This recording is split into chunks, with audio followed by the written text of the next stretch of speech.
El día de hoy vamos a ver el camino, el reino invertido, el reino invertido, ¿no? Y todo tiene que ver como tú lo veas, ¿verdad? Si al escuchar esta palabra, ese hombre pues está al revés, ¿verdad? Y caminando, ¿no? Obviamente es una imagen creada, pero te pones a pensar, o sea, ¿cómo son las cosas de repente, de forma como tú la ves? Si yo pongo un 6 aquí, al frente de mí, yo lo pinto el 6, ¿verdad? Y digo, este es un 6, y tú vas a decir, no, es un 9, ¿verdad? No, pero mira, es un 6, mira, aquí está, bien redondito, ¿verdad? Redondito de arriba y todo. Y dices, no, yo veo un 9 ahí. Entonces, ese es el reino invertido, ¿verdad? Porque yo creo que muchas veces en nuestra vida todo lo vemos de diferente perspectiva, ¿verdad? Y a veces no desde la perspectiva de Dios, no desde la visión que deberíamos de tener de parte de Dios. Y muchas veces nuestra visión, yo creo que casi todas las veces es errada. No es la forma correcta o la percepción correcta como Dios quiere enseñarnos sus cosas, la palabra de Dios. Y yo he conocido muchas personas que dicen, está muy interesante lo que dice la palabra de Dios, pero ¿sabes qué? Yo no lo veo así. ¿Conoces gente así? O sea, está interesante lo que tú me estás diciendo, pero yo tengo otro punto de vista. Y a veces, cuando vamos a lo mejor a compartir la palabra de Dios a algún lugar afuera donde la gente no tiene conocimiento de Dios, uno empieza a sacar su Biblia o decir versículos, y es que está interesante lo que tú me estás diciendo, pero creo que eso ya se quedó en el pasado. Creo que eso ya es viejo, ya es arcaico, ¿verdad? La palabra, a lo mejor hasta utilizan algunos así. Eso ya quedó atrás, ya no aplica. Y muchos, ¿cómo te llaman a ti cuando dices, es que la palabra de Dios dice esto? Y ¿sabes qué? Te dicen, eres un retrógrada, ¿verdad? ¿Has escuchado eso? Eres un retrógrada, eso ya quedó atrás. Ya, abre tu mente, piensa diferente, ¿verdad? Ahorita estamos en otra época, es otra sociedad. Cuando la palabra de Dios no cambia, ¿verdad que sí? Es igual. Entonces, vivimos en un reino así, ¿verdad? Donde Dios nos quiere mostrar su reino, lo que es la palabra de Dios, pero nosotros decimos, no, yo tengo otro punto de vista. Yo creo otra cosa. ¿De qué se trata este reino invertido? El reino invertido de Jesús es que el bueno sufre. Jesús estaba diciendo nuevamente que él tenía que partir a la cruz, tenía que ir a Jerusalén a terminar con su vida. Y para algunos dirán, oye, ¿cómo está eso? O sea, no, ¿y te acuerdas cómo Pedro, cuando Jesús había dicho que tenía que ir a la cruz, Pedro dijo, no, Jesús, date un minuto, o sea, detente. Bueno, en el reino de Jesús, el bueno sufre. Y él tenía que ir a la cruz, el justo morir por el injusto. En el reino que Jesús estaba predicando, era el reino de que el que quiere ser el primero, ¿verdad? No es el que, a ver, tú haz esto, tú haz lo otro, recoge esto, recoge el otro, a ver, un masajito de pies, ¿verdad? A ver, tráeme esto, tráeme el otro. No, si tú quieres ser el primero, ¿cómo tienes que ser? Tiene que ser el servidor de todos, el último. ¿Y cómo es ahora? En el reino de Dios, ¿verdad? Hay que creer hay que creer por fe, ¿verdad? Hay que creer por el oír, no por el ver. Como el ciego, ¿se acuerdan? El ciego Bartimeo, que sin conocer a Jesús, sin ver a Jesús, él le pidió a Jesús, Jesús, hijo de David, ¿te acuerdas? Ten misericordia de mí. Y Dios le concedió la capacidad de ver. Aun cuando la gente alrededor de él veía, le estorbaban para que el ciego aquel no se acercara a Jesús. Este hombre pudo clamar y pedir con insistencia la ayuda de Jesús para que Jesús le diera una nueva camino de vida. Ahora el camino de Jesús era su camino. Ese es el reino invertido. Para muchos dirán, oye, ¿cómo vas a querer sin ver? No, tienes que ver. Aquí yo nada más quiero ver. Yo con ver ya, listo, creo y avanzo, ¿verdad? Y confío. Pero otros dirán, yo creo porque Dios dice en su palabra y yo confío en sus promesas. Y unos dirán, no, es que ¿cómo es posible? Mira, no estás viendo la situación, no estás viendo la sociedad, mira, estás viendo los problemas. No, yo creo lo que dice su palabra y eso me mantiene. En este reino invertido, tú y yo tenemos que definir de qué lado estamos o de qué manera estamos viendo las cosas. Así que, ¿estás listo? Hasta hubo una canción, ¿te acuerdas? Hace mucho tiempo en los domingos había un personaje que salía bien temprano, ¿verdad? Y hasta, ¿se acuerdan? ¿Quién salía bien temprano los domingos? Chabelo, ¿verdad? Ese ya no sale, ¿verdad? Bueno, no sé si todavía, porque yo estoy aquí, ya no. Hasta él cantaba una canción, ¿el reino de qué? El reino del revés, esta no se la sabe, no más yo, ¿verdad? Nada más es de mi época, ¿qué está pasando aquí? Número 1. El reino invertido del Señor Jesucristo es que, o el reino como Él lo ve, si tú quieres así, es que Él se sacrifica primero, antes que los demás. Marcos 10, 32 al 34, mira la palabra de Dios dice, iban por el camino subiendo a Jerusalén y Jesús iba adelante, y ellos se asombraron y le seguían con miedo. Entonces, volviendo a tomar los 12 aparte, les comenzó a decir las cosas que iban a acontecer. Una de las primeras cualidades de este reino es que el primero está dispuesto a sacrificarse por otros. ¿En qué reino en la tierra esto es así? Regularmente el primero deja que los demás mueran primero. Regularmente el rey está sentado en su trono, ¿verdad? Y ahora vayan a la guerra a pelear. Y vayan ustedes, ¿verdad? Y esta es la estrategia, vayan a vencer al enemigo. Y el rey está desde su casa tranquilo, descansando, y ya nada más le llegan las noticias. ¿Sabes qué está pasando en el campo de batalla? Están perdiendo, están ganando, pero el rey es, ve, haz esto, haz lo otro. El rey no es el primero que se sacrifica. Y si tú vemos alguna vez una película, ¿verdad? En alguna película de acción cualquiera, el último que muere, o a veces muere, es el actor principal, ¿sí o no? Todos los demás mueren, pero el último que no muere, y si muriera al inicio dirías, no, pues ya se terminó la película. ¿De qué estoy haciendo? El reino de Jesús no es así. Él está dispuesto a morir por nosotros. Y dice, recuerden que Jesús se dirigía a Jerusalén, y incluso ya lo había dicho muchas veces antes. Esta es la tercera vez que Jesús dice en el Evangelio de Marcos que Él tenía que ir a Jerusalén a morir, ¿verdad? Con una misión. Ahora, Jesús yo lo había decidido, tanto que caminaba seguro delante de sus discípulos, que Él provocó esta emoción en ellos. Dice, Jesús iba ¿a dónde? No iba atrás, no quiero ir. Si hay alguien que vaya por mí, pues que vaya por mí, ¿verdad? Yo no veo a Jesús así. Yo veo a Jesús dispuesto a ir al campo de batalla, a ir a donde tenía que ir por nosotros. Dice en la Biblia, Jesús iba adelante y ellos se asombraron y le seguían con miedo. Qué interesante, piensa en eso un momento. ¿Cómo es Jesús que tiene y está determinado a ir a la cruz, a ir a su sacrificio, a su última cita antes de morir en Jerusalén? Este hombre no tiene miedo, no está decidido a ir a la cruz, está comprometido, ¿verdad?, con su misión en la tierra. Y de verdad, ¿cuánta gente hoy en día, cuando ve la tempestad, ve la dificultad, ve, es que, ¿sabes qué? No, tengo miedo. A lo mejor estás pasando por un tiempo de problemas, de prueba espiritual, en donde tu fe está siendo probada. Y de verdad, ¿cuántas personas hoy en día, antes de esta pandemia, que estaban en la iglesia y eran congregantes constantes, cuántos de ellos llegarán o volverán cuando ya hablamos de esta iglesia? Y no estoy hablando de una muerte, toda muerte es lamentable, sino más bien estoy hablando de las sensaciones, de la emoción, de tu desánimo, de nuestro desánimo, de decir, no, sabes, ya dejé de confiar en Dios. Ya estoy triste, estoy desanimado. Es más, ya. ¿Te acuerdas la fe que tenía antes? No. Ya estoy por lanzar la toalla, como dicen algunos.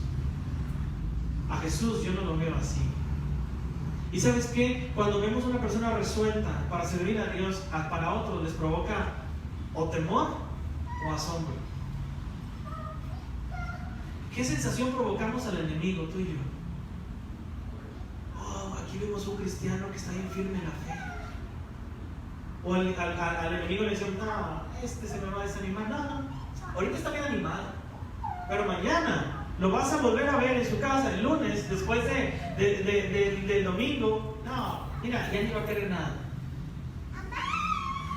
Que ojalá, ¿verdad? Que cuando tú y yo nos levantemos cada día de nuestra cama, digamos, el enemigo diga, estoy con miedo de lo que va a hacer este cristiano. Estoy preocupado de qué va a hacer, qué acciones va a hacer en contra de mi reino. El enemigo que diga eso, imagínate. Vemos a Jesús decidido. Vemos a Jesús con una tremenda valentía de caminar esta senda que le iba a llevar como destino al Calvario y enfrente de sus discípulos. Amigos y hermanos, Jesús no tiene miedo de salir adelante por nosotros. Él va adelante por nosotros. Él está decidido. Jesús mencionó que iría a Jerusalén a morir y resucitar. Mira lo que dice Marcos capítulo 10, 32. ¿Qué es lo que mencionó? Entonces volvieron a tomar a los 12 aparte, y es algo que quería decir a todos los discípulos. Todos tenían que enterarse de lo que iba a pasar en Jerusalén. Jesús no hacía esto a escondidas. Y conoces gente así de que, oye, hoy voy a cambiar, hoy voy a cambiar. ¿Qué dijiste? No, lo que viste. Ya no te lo voy a decir otra vez. ¿Pero qué dijiste? No. ¿Pero qué vas a hacer? No, pues dije que iba a dejar el vicio, lo que tú quieras, ¿verdad? Pero, ¿a poco lo dije? ¿A poco fui yo? O sea, Jesús no es así. Jesús está bien decidido. E incluso lo dice varias veces a sus discípulos, qué es lo que le esperaría en Jerusalén. De verdad. Y lo platicamos, ahí tenemos un taller los sábados virtualmente, ahorita se llama Celebremos la Recuperación. Y algunos, y lo hemos mencionado algunas veces en Alcohólicos Anónimos. El primer paso de la recuperación es: tú puedes confiar en tu poder celestial. En cualquier poder celestial, el que tú quieras, tú ponle el nombre. Pero los Alcohólicos Anónimos dicen así: el programa de recuperación es: tú cree en tu poder celestial, el que tú quieras.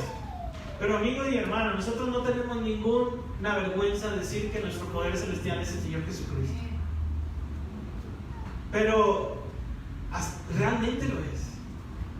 De tanto que podamos ir a las calles, hablarle a la gente de Cristo, decir: yo creo en Jesús. ¿Y tú a dónde vas a ir cuando mueras? Yo tengo esperanza en Jesús. ¿Y tú? Pero si nada más lo hacemos escondido, así como que: Jesús, ¿cómo dijiste? No, pues escuchaste. Yo me pregunto, ¿estamos seguros de eso? O sea, realmente cuando una persona hoy en día sale a las calles o a las casas o a los parques para compartir el mensaje de salvación, yo puedo ver en ellos una seguridad de su salvación en su vida. Y si quieres, no a las calles, no a las casas, no a los parques, sino a tus vecinos, a tus familiares o amigos. Oye, creo en Jesús y Él es mi salvador personal. Yo puedo ver ahí un gesto de seguridad de lo que tú crees. O de lo que yo creo. ¿Qué dijo Jesús? Marcos 10, 33 y 34. He aquí subimos a Jerusalén. Jesús tenía una misión. Acuérdate, y el Hijo del Hombre será entregado a los principales sacerdotes y a los escribas, y le condenarán a muerte, y le entregarán ¿a quién? A los gentiles, versículo 33, 34, y le escarnecerán, le azotarán, y escupirán en él, y le matarán, mas al tercer día, ¿qué pasará? Resucitará. Mira este cuadro, mira lo que va a pasar con Jesús. Él estaba diciendo, dice Marcos 10:33, subimos a Jerusalén y el Hijo del Hombre será entregado a los principales sacerdotes y a los escribas. O sea, otra vez sus enemigos, esos sacerdotes religiosos, fariseos, que nada más estaban criticando a Jesús, dice Jesús: me van a entregar, ¿verdad? Dice, será entregado a los principales sacerdotes y los escribas, pero ellos no me van a poder juzgar, dice ahí la palabra de Dios, y le condenarán a muerte. ¿Y qué dice? Y le entregarán ¿a quién? A los gentiles. O sea, qué interesante. Y tú has visto esa historia. Los religiosos lo llevan a Jesús aquí a Pilato, para que Pilato tome la decisión de qué hacer con Jesús. Y Pilato era ¿qué? Un romano, era un gentil. ¿Y qué van a hacer con Jesús después? Dice ahí la palabra de Dios: le escarnecerán, jugarán con él, se burlarán. ¿Te acuerdas que le vendaron los ojos? Eso va a pasar después. Lo vamos a ver en Marcos también. Incluso le golpearán y le dirán: Jesús, ¿quién te golpeó? ¿Quién te pegó? Imagínate. O sea, aquel hombre que había sanado a la madre de Pedro, a la suegra de Pedro, aquel hombre que había tomado a la niña y le dijo: Talita cumi, porque a ti te digo niña, a ti te digo levántate. Aquel hombre que había sanado a tantas personas, ahora se van a burlar de él. Qué triste, ¿no crees? Y a veces, no sé si lo has pensado así, pero a veces nosotros lo hacemos también. Tanto que el Señor nos ha ayudado, bendecido, mostrado su amor. De repente a lo mejor no nos estamos riendo, pero a lo mejor nuestras acciones apuntan que nos estamos burlando de esa grande obra redentora en la cruz. Dice: le escarnecerán, ¿qué más le azotarán? Cuando él tuvo afecto y tocó manos de personas, dice que le azotarán. Y incluso en el libro de Deuteronomio, no lo teníamos que leer, ¿verdad? Pero en Deuteronomio 25:2 dice que el delincuente podía ser azotado. Entonces el juez le hará echar en tierra y le hará azotar en su presencia. Según el delito será el número de azotes. Pregunta: ¿Jesús cometió algún delito? No, pero le azotarán y luego le escupirán. Y sabes que estuve buscando la palabra escupir en todo el Nuevo Testamento. Y sabes nada más dónde lo encontré: escupiendo a Jesús, nada más. Qué triste que saben realmente a quién le estaban escupiendo: al único Hijo de Dios, Cristo Jesús. Qué maltrato para él. En Hechos 5:41 dice que Pedro y Juan, te cuento la historia, algo que pasó después en el libro de Hechos. Ellos salieron de la presencia del concilio, ¿sabes cómo? Gozosos de haber sentido dignos por padecer afrenta por causa del nombre de Jesús. No es que los discípulos se regocijaran en la misma vergüenza, porque Jesús no se regocijó en la misma vergüenza. Ellos más bien se regocijaron por identificarse con Jesús, porque con gusto estaban padeciendo la misma vergüenza que Jesús había recibido cuando él estaba antes de ir a la cruz. Y yo me pregunto, y este puede ser un excelente momento para que tú y yo nos examinemos y digamos: ¿estamos dispuestos a esto? Mira, ni siquiera está hablando aquí que así va a ser nuestra muerte en la cruz, ¿verdad? No estamos hablando de eso. Para ser bien estrictos y golpearnos nuestro espalda y sacarnos sangre, no estamos hablando de eso. Sino lo que estamos hablando es que si Jesucristo padeció estas dificultades, esos problemas, ¿hasta qué punto nosotros estamos dispuestos a decir: no, yo no quiero pruebas, no quiero dificultades, no estoy dispuesto a padecer ninguna de esas cosas?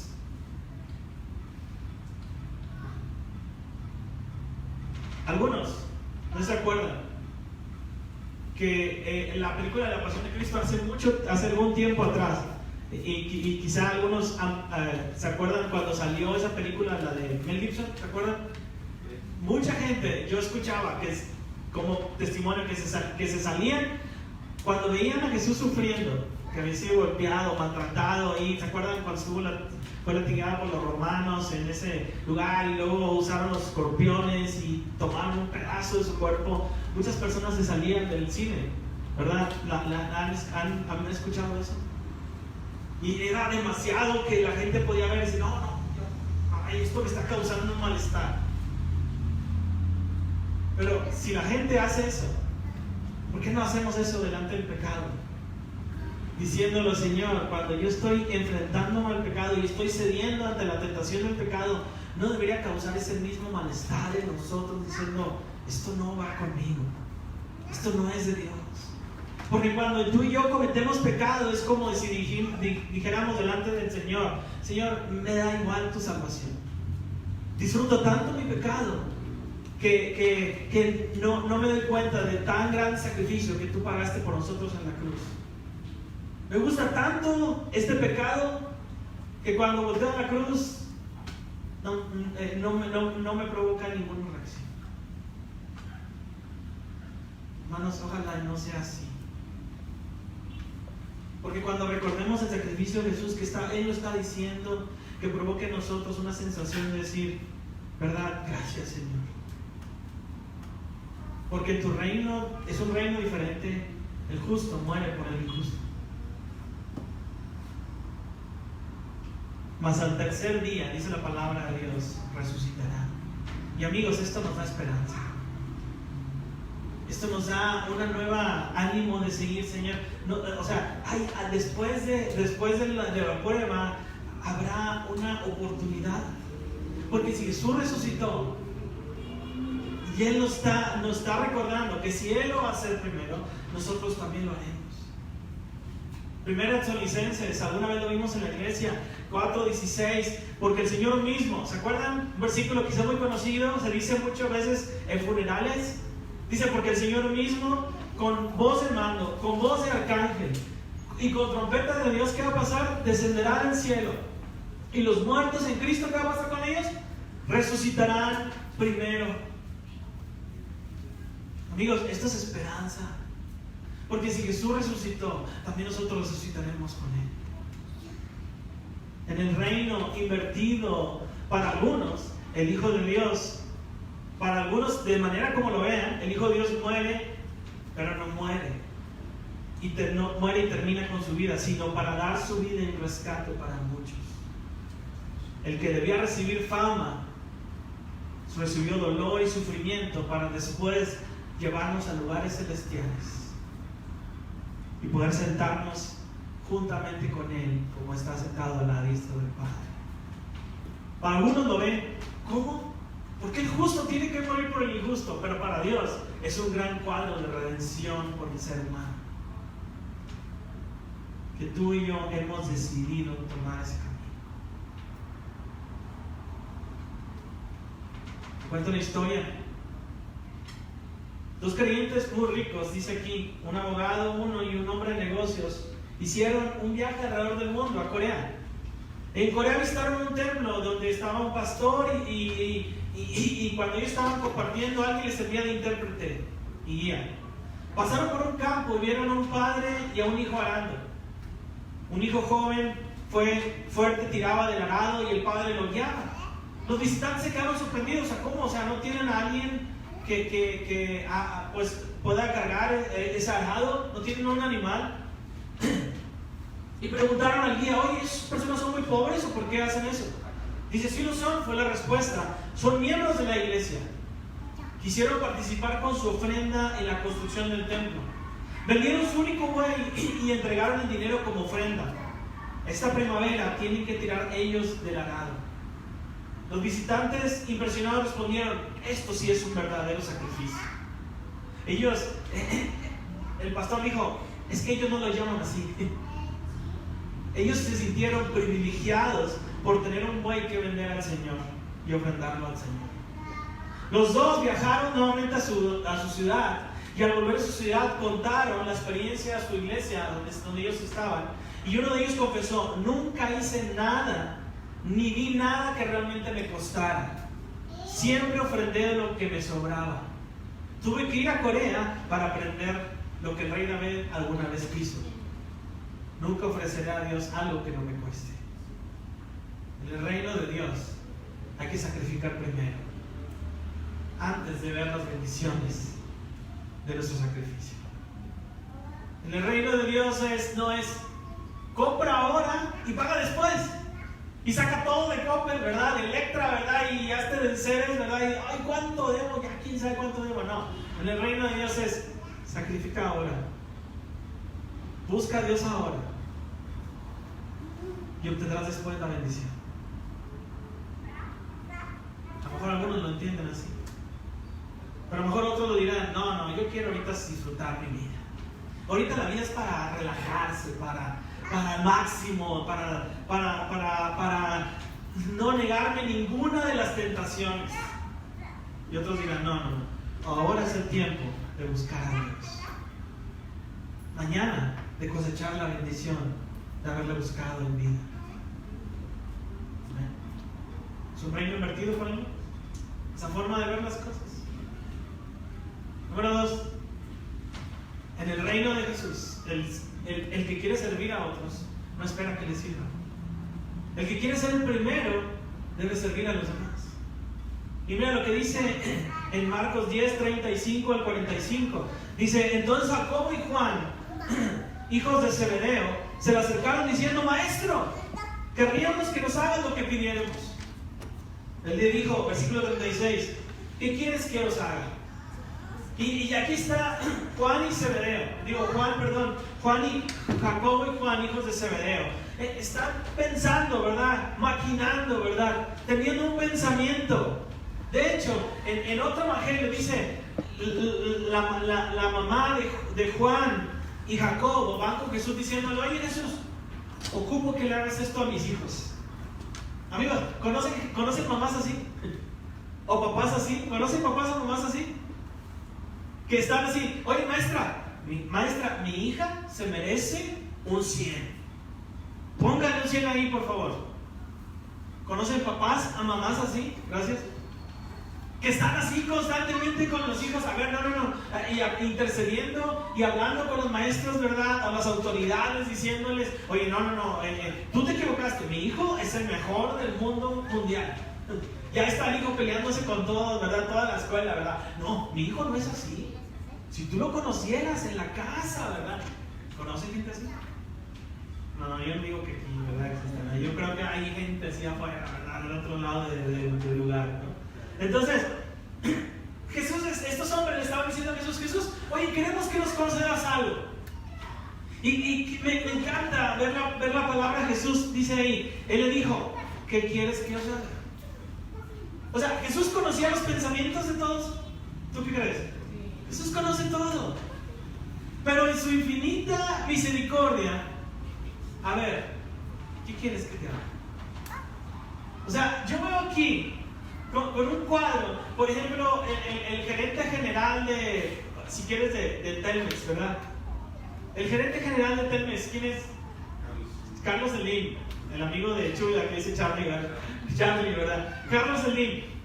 O sea, cualquier trabajo es honorable, no estoy criticando ningún trabajo, pero que Carlos Slim baje a un nivel dado de que vaya a platicar con la persona que gane menos dinero de toda su organización diciéndoles, oye, que van con él, oye Carlos, me ocupo esto. Y viene, ¿qué necesitas?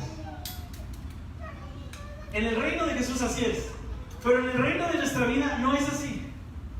Porque seguramente una persona para hablar con alguien así tiene que pasar con quién sabe cuántas personas antes. ¿Sí o no? Para decir, oye, ocupo esto, ocupo el otro. O sea, hay un tanto camino que recorrer para que el CEO o el CEO de una organización o el gerente de una organización te diga, a ver, ¿qué necesitas? En el reino de Jesús tenemos la oportunidad de cuando tú y yo oramos y nos ponemos de rodillas, es el mismo gerente general, dueño y creador del universo que tiene la capacidad de escucharnos. A ti y a mí, que somos más que polvo en esta tierra. O nada más que polvo en esta tierra. ¿No lo ves así? ¡Qué bendición es! Que Jesús todavía tiene la capacidad de decir, a ver, yo no lo veo a Jesús enojado. Ay, a ver, qué preocupado. A ver, híjole, otra vez. Y ya había tenido una discusión así Jesús hace algunos capítulos atrás con ellos porque estaban peleándose a ver quién iba a ser el primero. Y ahora es Juan y Jacobo diciéndole a Jesús, oye, tenemos una situación. A ver, ¿qué necesitas? Qué gran ejemplo para nosotros. Ahora, en Marcos 10:37, entonces ellos le dijeron, aquí está la petición, concédenos que en tu gloria nos sentemos al uno a tu derecha y el otro a tu izquierda. O sea, definitivamente, ellos estaban buscando y pensando que el reino de Jesús iba a ser en la tierra. Que conforme cuando iba Jesús a Jerusalén, Jesús iba a sentar en la tierra como aquellos reyes del Antiguo Testamento. ¿Qué reyes del Antiguo Testamento te acuerdas? David, ¿quién más?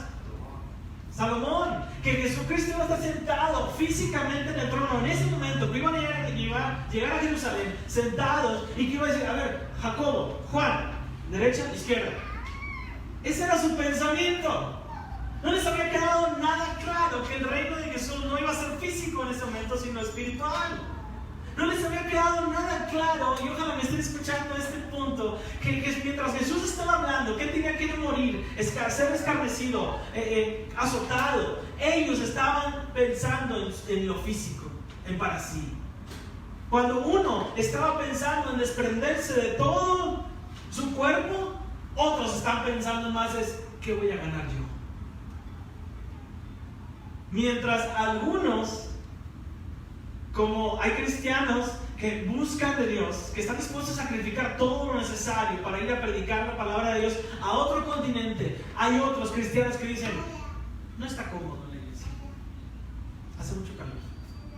Bueno, si tienen calor nos avisan porque yo sí tengo calor ahorita, ¿verdad? O sea, qué interesante. Sí, ahí están los controles si quieres ver atrás. Qué interesante. Que mientras hay algunos que claman por su misma necesidad, hay otros que están dispuestos a desprenderse de todo por causa del Señor. ¿Qué tipo de persona tú y yo somos delante de Dios? Qué contrariedad. Aquí hay personas diferentes. Mira Jesús lo que le respondió, Marcos 10:38. Entonces Jesús le dijo, no sabéis lo que pedís. O sea, no saben lo que piden. No saben lo que están en sus mentes. Están muy equivocados. Y de verdad, qué bendición que Jesús aún nos puede escuchar. No sé si lo ven así. Aún a pesar de que estamos cerrados, la palabra nos dice que no sabemos cómo pedir, ¿cómo qué? Como conviene. El Señor sabe que nuestras vidas a veces son muy egoístas. Y estamos pidiendo para mí, yo esto, yo lo otro, yo quiero esto, yo quiero lo otro, y quiero ser el primero, y necesito esto, y necesito lo otro. Pero ¿cuándo, mis hermanos, estamos pidiendo por la salvación de una persona? ¿Cuándo estamos pidiendo porque, oh, Señor, quiero comprometerme más contigo? Señor, quiero servirte más. No, a veces nuestras oraciones siempre son, Señor, dame más, dame un carro, dame esto, págame esta deuda, que esta persona, que ya no deba esto, que no tenga este problema, etcétera, etcétera. Pero ¿cuándo estamos orando a Dios por decirle, Señor, quiero servirte más? O Señor, pon el día de hoy una persona a la cual yo le pueda compartir la palabra de Dios. ¿Cuándo oramos así? Siempre oramos yo, quiero esto, quiero lo otro. Y si no es así con tu vida, qué bueno. Pero si lo es, no digo que no oramos por nosotros, podemos orar por nosotros, digo, es necesario a veces, ¿verdad? Muchas veces. Pero por favor, la oración es más que eso, más que nosotros. Y Jesús le dijo, miren, ustedes no están pidiendo bien, porque mira lo que dice Marcos 10:38, no sabéis lo que pedís, pues podéis beber del vaso que yo bebo y ser bautizados con el bautismo con que yo soy bautizado. Jesús les preguntó eso, ¿podéis beber del mismo vaso? ¿Podéis bautizar como ser bautizado como yo fui bautizado? Y los discípulos dijeron, podemos. Y la verdad, ellos convivían. Los discípulos compartían todo, compartían cosas, ¿verdad? Convivían, comían juntos, pero también pudieron ser bautizados seguramente como Jesús lo fue. Porque después vemos en Hechos que bautizaban a otros. Pero Jesús estaba hablando mucho más que eso. Porque dice, mira lo que dice Marcos 10, versículo 39. Pero Jesús les dijo, a la verdad, del vaso que yo bebo, beberéis. ¿Y Jesús está hablando en futuro o en presente? ¿Beberéis? ¿Qué acción es? Futuro. Beberéis. Y luego dice, a la verdad del vaso que yo bebo, beberéis. Y con el bautismo con que yo soy bautizado, seréis bautizados. Estaba Jesús hablando en futuro. Y si tú ves este versículo, Jesús lo que realmente estaba hablando, que del vaso, está hablando de Jesús del vaso de la ira de Dios y del bautismo de muerte. Si algunos veces han leído el libro de Hechos, sabrán que Jacobo, el hermano de Juan, murió por causa de espada. Y Juan murió, o lo mandaron exiliado a la isla de Patmos, ¿se acuerdan? O sea, ¿qué está diciendo Jesús aquí? Que miren, lo que va a pasar con ustedes, van a beber del mismo vaso de la ira de Dios y van a ser bautizados. Es decir, aún a veces algunos van a llegar hasta la muerte por causa de Cristo Jesús. Y Jesús le dijo, ustedes van a beber del mismo vaso y van a ser bautizados. O sea, no se preocupen.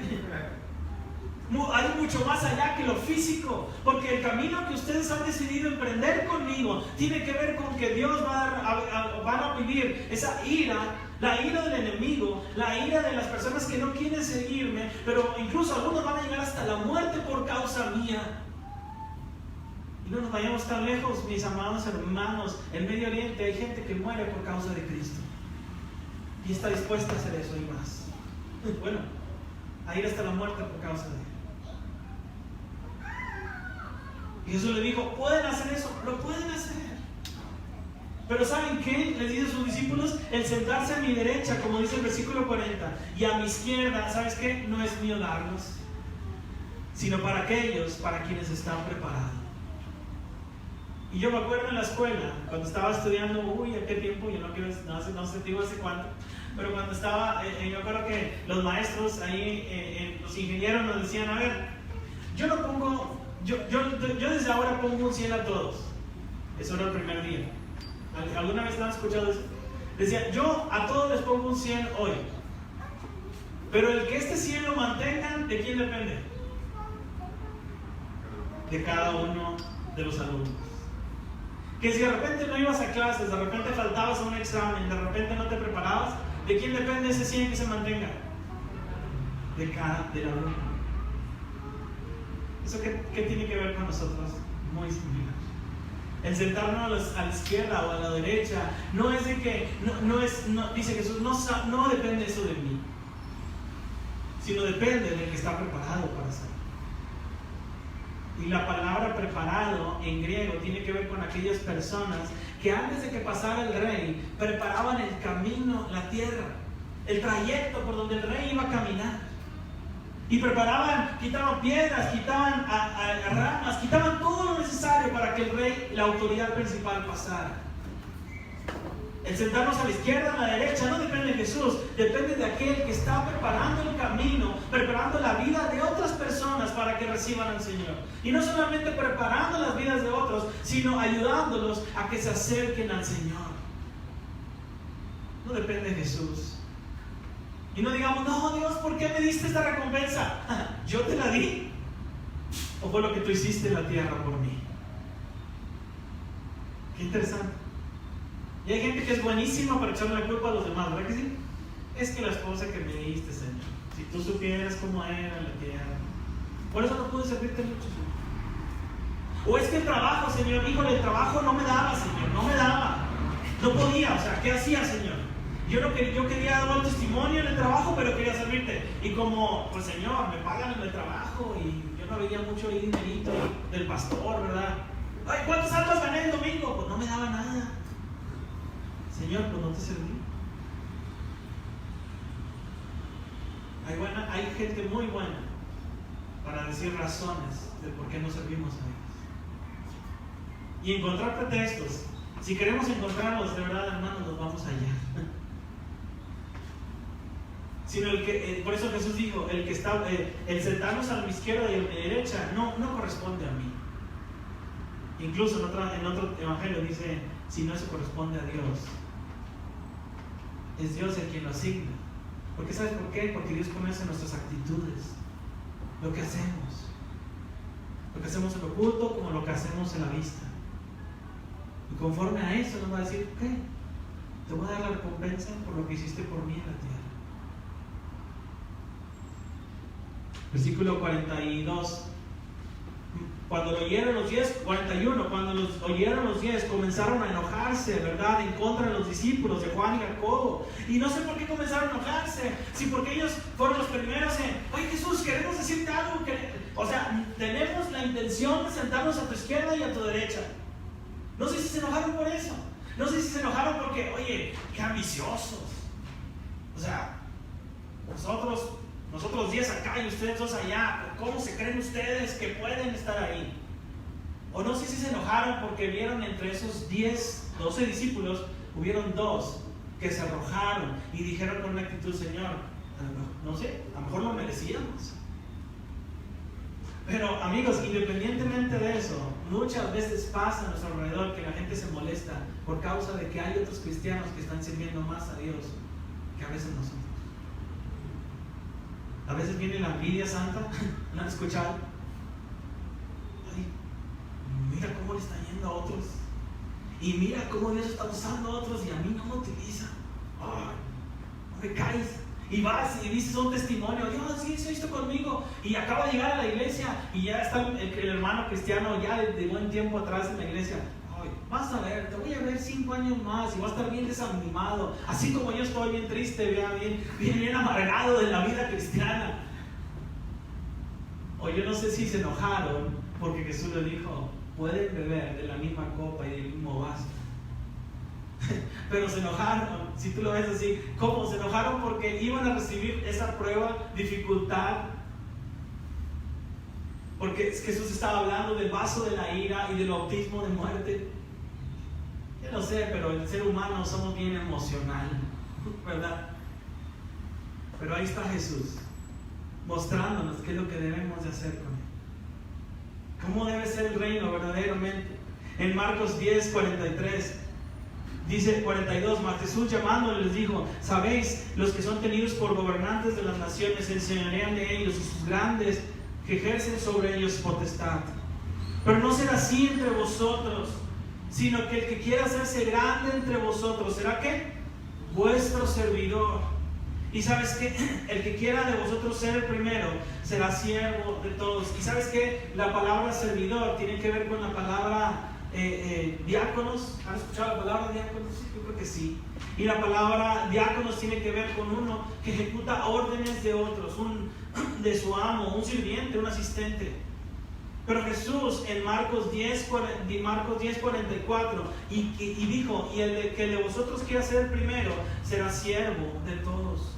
Y la palabra siervo tiene que ver con mucho más allá que eso, con la palabra doulos en griego, que significa sirviente, un esclavo. Y esto es inferior a un sirviente, una persona que no tiene derechos y que hace la voluntad de su Señor.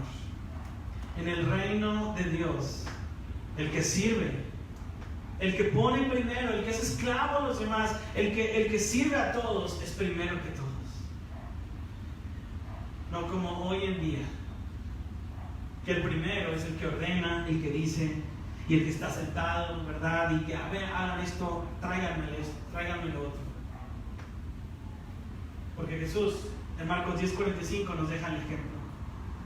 Porque el Hijo del Hombre no viene para ser servido, sino para servir y dar su vida en rescate por muchos. En el reino de Dios, Jesús no vino para ser servido por los diáconos como los que sirven a un rey, sino vino para ser diácono, servir a otros y a su mismo rey. En el reino de Jesús es Jesús dando su vida en rescate por muchos. El pago, como el pago que se daba por los esclavos cautivos. En el reino de Dios, el Señor está buscando que el primero sea el que más ordene. En el reino de Dios está buscando siervos que le sirvan al Señor, que sean asistentes, ministros.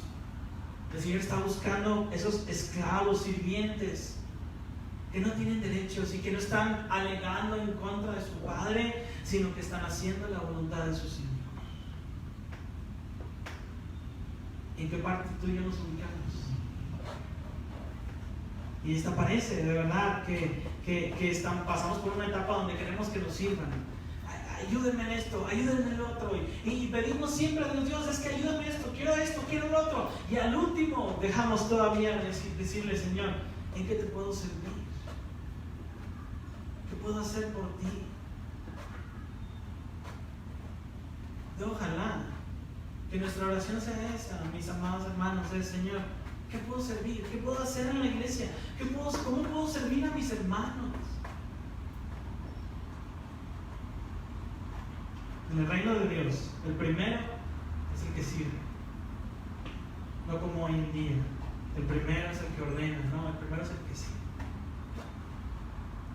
Y por último, en el reino de Dios se confía con fe en lugar de la vista. ¿Te acuerdas la historia del Bartimeo anciano?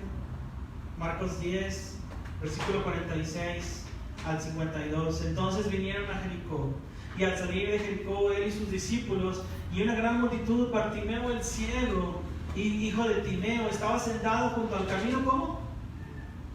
Mendigando.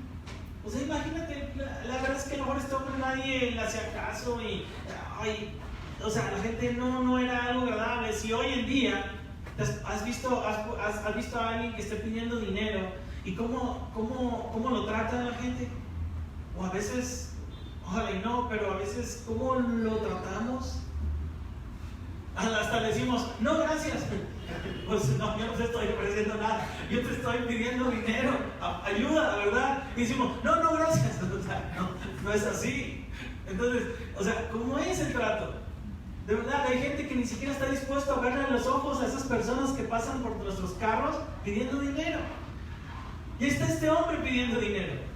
Y en el versículo 47, y oyendo que era ¿quién? Jesús Nazareno. ¿Qué le dijo? Comenzó a dar voces y a decir ¿cómo? Jesús, hijo de David, ten misericordia de mí. O sea, ahí estaba este hombre.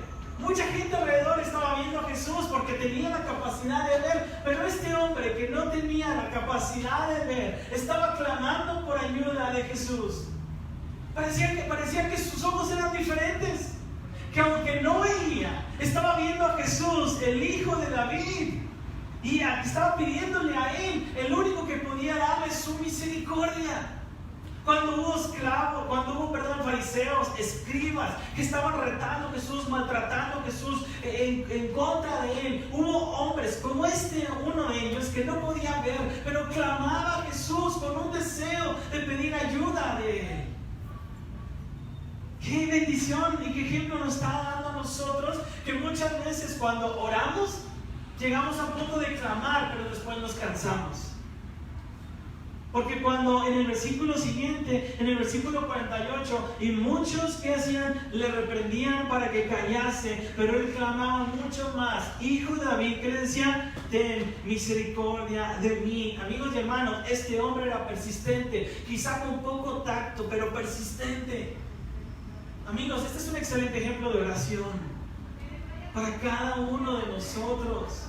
Un gran ejemplo de persistir en la oración, persistir en el camino al Señor, en el reino de Dios. Hay que persistir, hay que mantener hasta el final.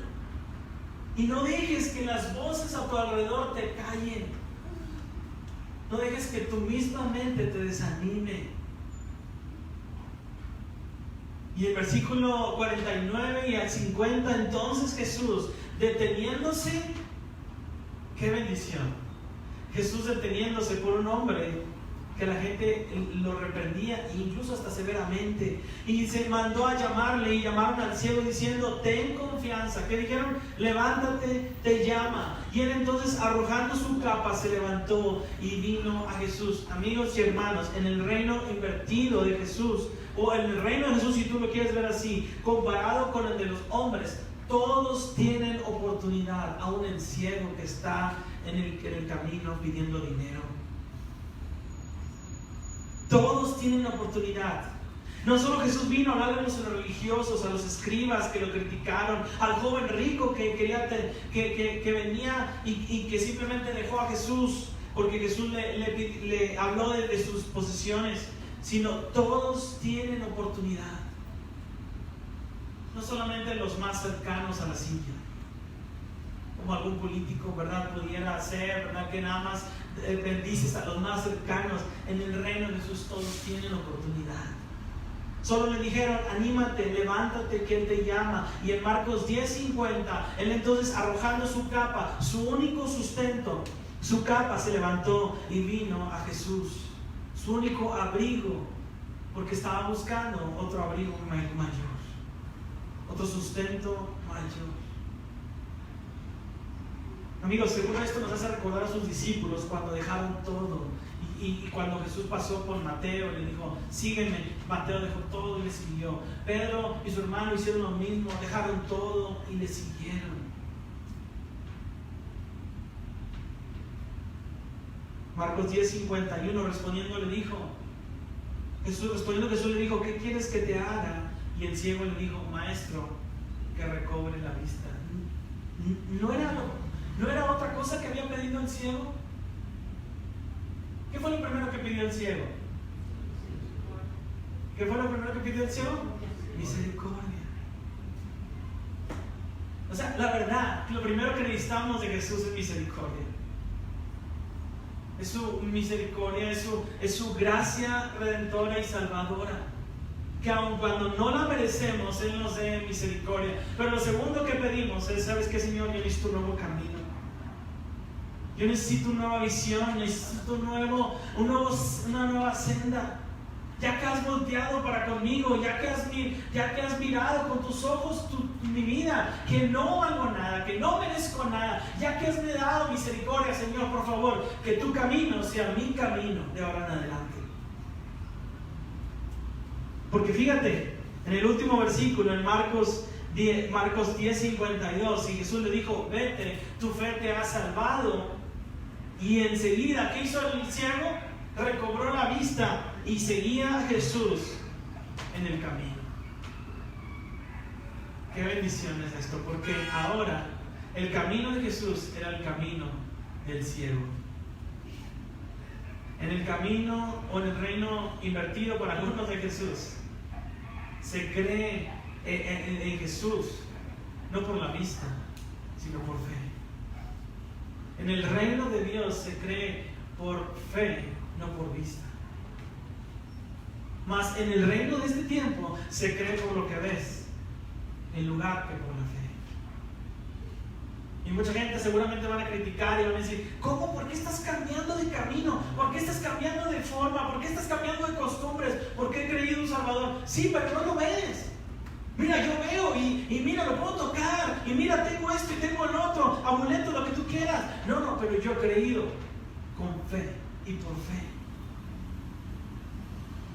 Sí, pero ¿dónde está esa salvación? ¿Dónde está ese Jesús? ¿Cómo sabes que tienes esa seguridad? Yo he creído por fe.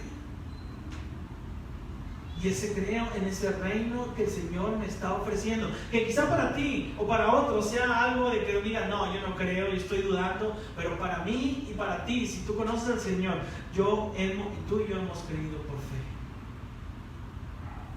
Y en Él tenemos esperanza. Una buena pregunta.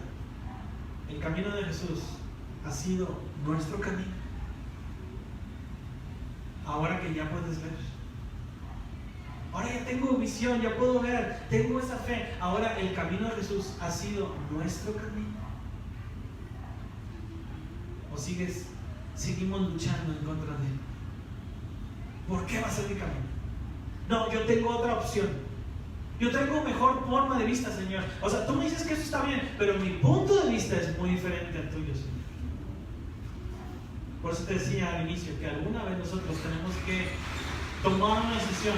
Si decimos, Señor, tu camino es mi camino, tomo una decisión. He entendido que tengo que servirte, tengo que ser esclavo antes de desear ser el primero. Tengo que servirte, tengo que dejar que mi vida te sirva como olor grato a tu presencia. Tengo que reconocer que hay que sacrificar como el Señor se sacrificó en la cruz por muchos y dio su vida en rescate por muchos. ¿O estoy luchando en contra de eso? El reino hoy en día te vende cosas diferentes. ¿Cómo te vas a sacrificar? No, tú tienes que ser el primero tú.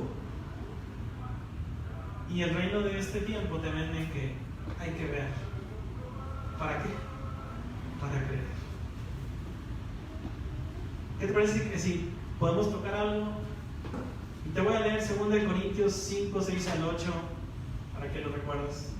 Así que vivimos, hermanos, dice aquí, Así que vivimos confiados siempre y sabiendo que entre tanto que estamos en el cuerpo, estamos ausentes del Señor. Porque, ¿por qué? Por fe andamos y no por vista, pero confiamos. Y más quisiéramos estar ausentes del cuerpo y presentes del Señor. Después oramos ya para terminar el servicio. Señor, te damos gracias por este día, gracias por las bendiciones que nos has dado, gracias por la vida, por la salud, por esta nueva oportunidad de estar aquí juntos, reunidos, alabándote, levantando tu nombre en alto. Señor, ayúdanos a entender el día de hoy que en el reino de Dios está Cristo sacrificándose por el justo por los injustos. En el reino de Dios así es. Mientras en el reino de esta tierra, este reino material, nos dice, no, primero tú disfruta tu vida al máximo y después sacrificas. Cuando el Señor nos da el vivo ejemplo de una persona que está dispuesta a sacrificarse por otros. ¿Cuántas veces podemos vencer ese reino egoísta en nosotros para poder entender cuál es el verdadero reino del Señor? En el reino de Dios no es el primero, el más importante, sino es el último, el que sirve a los demás. Pero en el reino de esta tierra es sírvanme, denme, ayúdenme, solucionenme. Pero en el reino de Dios es tú y yo sirviéndole. ¿Y sabes qué? Como siervo inútil que soy, debo hacer lo que se me ha dicho que haga, porque un esclavo no tiene derecho. Y ojalá que haya más hijos de Dios, cristianos, que se levanten diciéndole, Señor, voy a servirte, voy a ofrecerte mi vida en ofrenda a ti, Señor. No te estoy diciendo mi dinero, mi 10% y peleándose con el Señor. No, ya te di 10%. No me pidas más, sino decir y presentarse delante de Dios, Señor, aquí está mi corazón. Amigos, en el reino de Dios se cree por fe, no por la vista. En el reino de esta tierra, si no puedes ver, no puedes creer. Pero en el reino de Dios, tú y yo creemos por fe una salvación que el Señor nos ha ofrecido. Y por fe le servimos. Y por fe hemos decidido que el camino de Jesús sea nuestro camino. Padre, yo pido que cada persona pueda haber tomado una decisión este día en alguno de estos puntos. Yo sé que a veces, yo sé que Jesús vino a revolucionar muchas maneras. Por eso lo vinieron a crucificar en la cruz. Pero Señor, todavía sigues buscando cristianos, tus hijos. Sigues buscando en medio de nosotros personas que nos levantemos y digamos, Señor, aquí está mi corazón, Señor. Yo quiero servirte. Quiero dedicar mi vida. Quiero ser una ofrenda agradable para ti, Señor. Gracias, Señor, por este día. Te agradecemos por esta tarde. Ya este mediodía. Bendice este tiempo, Señor, y rogamos que nos sigas ayudando durante esta nueva etapa, en estos nuevos servicios aquí, en este día, en esta iglesia. Gracias por todo. Gracias por este día y todo esto lo pedimos en Cristo Jesús. Amén. Muy bien, hermanos, mis hermanos, oramos por los diezmos y las ofrendas, pero bueno, primero ahí está la... No sé dónde está la charolita. Bueno, ahí está Chuy. Si alguien ya trae su sobre, simplemente lo entregamos y lo dejamos por ahí, ¿verdad? Puedes ayudarme, ¿verdad? Si alguien quiere entregar su ofrenda, sus diezmos, aquí están los sobres. Y agradezco a algunos, tú sabes quién, ahí hay personas que van a la casa y nos llevan sus ofrendas. Gracias por eso, hermanos, por su fidelidad. Nos ayudan a pagar la renta, nos ayudan a pagar las cosas que tenemos que pagar en esta iglesia y nos ayudan a poder seguir apoyando a los misioneros que hemos decidido apoyar en los hermanos el hermano de Mante, en Saltillo, nuestro hermano Carlos, Y también Jesús Moya, ¿verdad? Que nos está apoyando y lo hemos tomado como misionero para y apoyarlo como proyecto misionero. Muy bien. Bueno, vamos a orar por los diezmos y ofrendas y luego cantamos la última alabanza a la mitad y luego terminamos la transmisión. Hermanos, rogamos, terminando, pues, recuerden no saludarnos, ¿verdad? Y tratar de tener el cuidado necesario, ¿verdad? Para que Dios seguir siendo de bendición y cuidando, teniendo buen testimonio, ¿verdad? A nuestro alrededor y obviamente entre nosotros de la mejor manera. Así que oremos por los diezmos y ofrendas y luego terminamos con esa última nota.